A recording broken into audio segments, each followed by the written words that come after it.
The New Era, Chapter 4. Subject, Senator Tivna Silaris. Species, Alamari. Species description, arachnoid, no tail, 5 foot 3 inches or 1.5 meters average height. 92 pounds, 41.7 kilograms average weight. 108-year life expectancy. Ship, NA. Location, Gralis Prime. I hope you understand our position on this. EnviroCorps simply cannot afford to miss out on this opportunity. If we do, we will have to adjust our budget, the representative said. That will certainly impact our campaign contributions. I understand, I replied, because of our long-lasting friendship and my certainty that your company has impeccable integrity. I'll fight to make certain EnviroCorps is on the list of approved traders. You have my word. Is there anything else? The call cut off, answering my question. Human corporations are just as scummy as Alamari corporations, but at least my people pretend to be civil. Once the humans have their hooks in you, they'll all business and no class. In a way, it's refreshing. No wasted time and everything is on the table in a wonderfully obvious way. But this also means that one can never feel clean after making a deal with them. Sir, your next appointment is here? My receptionist said over the intercom. It's Director 3. A large part of me desperately wanted to try cancel this particular appointment. Unfortunately, that wouldn't be possible. You needed a damn good reason to cancel an appointment with the Directorate. And being sick of their naga, the biological waste excretions of a domesticated farm animal, doesn't quite make the cut. I'll see them now, I replied. Once upon a time, senators didn't have to listen to directors. They were essentially military advisors, and as such were frequently ignored, until what they were saying went public, and it was revealed that if arseholes like me had just listened to them in the first place, many lives would have been saved. Now, thanks to the heavy pressure from civilians, it is illegal to refuse or cancel a meeting with the director without an appropriate reason. I can definitely afford the fines, but the censor would be extremely inconvenient. A senator who is unable to vote, even temporarily, is a senator that is going to lose the next election. A pair of Marines entered my office, followed by the director. All three of them were wearing Guardian units, but the director's armor was specifically crafted to hide their identity, right down to the species. Well, I could tell that they were not a Gaunt, but that's as far as that goes. Good afternoon, Senator Silaris, Director 3 said. The director took a seat in front of my desk, the chair groaning slightly under the weight of the armor. For a moment, I hoped it would break.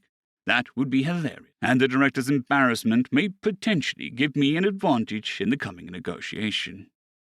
This appointment had been scheduled without so much as a brief regarding what this was about. Well, it's possible that the director just wants to bend my antenna. Every discussion is a negotiation. Unfortunately, I have just as many edges as a ball at the moment. Good afternoon, Director 3, I replied. What brings you by? The spending bill. What of it? We need to tack on a few things without making a fuss. We all need to tack on a few things without making a fuss, I laughed. What are the details? The director pointed at my computer, just as an email notification pinged. I sighed dramatically as I activated the terminal and opened the email from Omega. You meet plenty of shady people in politics, but I've never met anyone shadier than Omega. It's as if humanity managed to capture the very essence of shade within the computer program. The damn thing's probably hanging out on my computer right now, reading all of my message. That's a hefty crime. Not that your talker, one who procreates, would leave any trace of evidence. I scanned through the email and balked at the figures before me. Are you insane? I asked with sincerity. Have all of you lost your damn minds? I am not at liberty to discuss personal details of such as my personal health, the director replied with an equal amount of sincerity. Nor am I able to comment on the mental health of the rest of the directorate. This is about 1,000 times too much to simply tack onto a spending bill. This should be its own spending bill. You're right that it's too much to simply tack on. We've already have guarantees regarding the budgetary adjustments, though. Obviously, this can't be its own spending bill. Why not? You think that people aren't going to notice this if you merge it with the spending bill? The majority of people won't. They also won't listen to those who do. Plus, if we introduce this as its own bill, we have to itemize what the money will be going towards. What's wrong with that? You'll need to... A sudden realization gave me pause. The email was vague. Too vague. When one thinks of redaction, one imagines black bars over everything. More commonly, though, the information simply hidden behind generalized items that are designed to mislead you into believing that there's nothing to hide. I want a declassified version of this document, I said. That's not possible at this time. Shit! I pressed my claws into my exoskull to relieve the tension building in my head. There aren't many things that a directorate can legally hide from the Senate. An investigation into a senator could lead to material being classified, but that's unlikely in this case. A clear and present danger is more likely candidate. I take it the interrogation of Prime didn't go as we had hoped, then? I asked acrimoniously. I'm not at liberty to discuss that at this time, Director 3 said, with a subtle shake of the head. Is this information classified because it may cause panic, the kind of panic that may cause lawlessness in the streets? I cannot say. Director 3 nodded slightly. Damn it all! I sighed and leaned back in my chair. You know you're going to have to declassify this after the situation with the Omni Union is dealt with. Then we'll be the ones to have to defend you from angry public that you're hiding this from.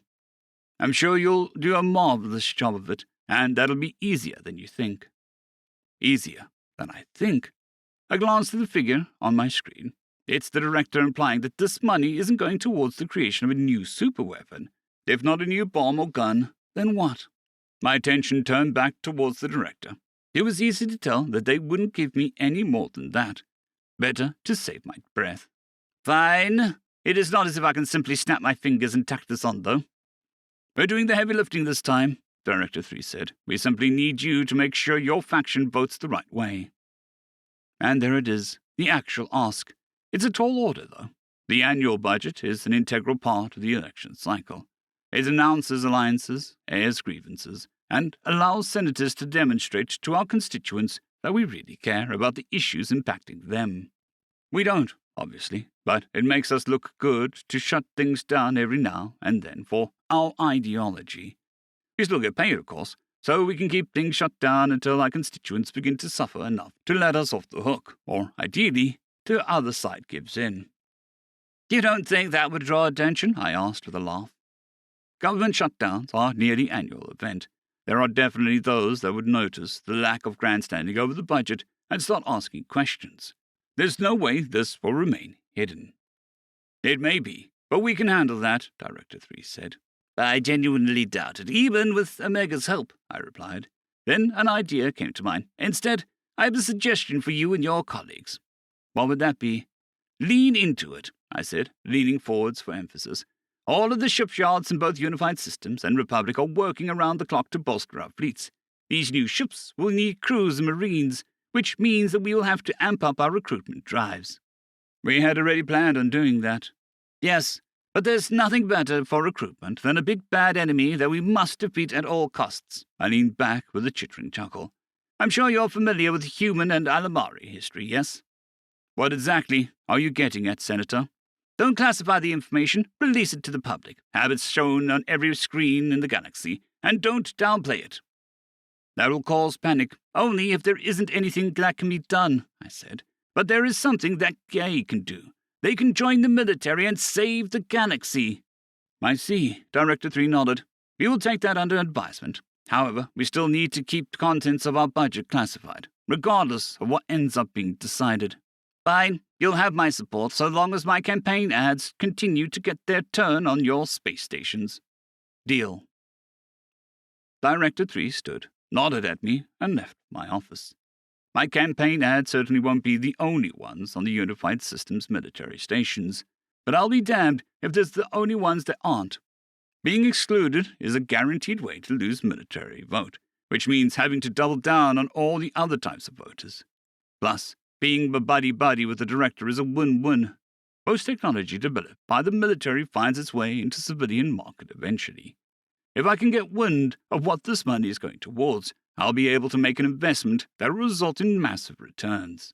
Or rather, the executive of my revocable trust will be able to. It's illegal to make those investments myself, but as long as there's an intermediary, it's purely above board. I leaned back in my chair and chittered happily to myself. The chance to make some money always puts me in a good mood. End of chapter.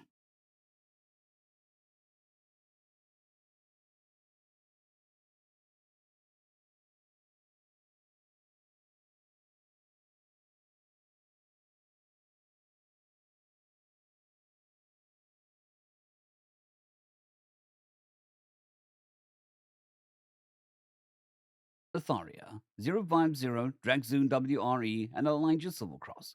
Thank you very much.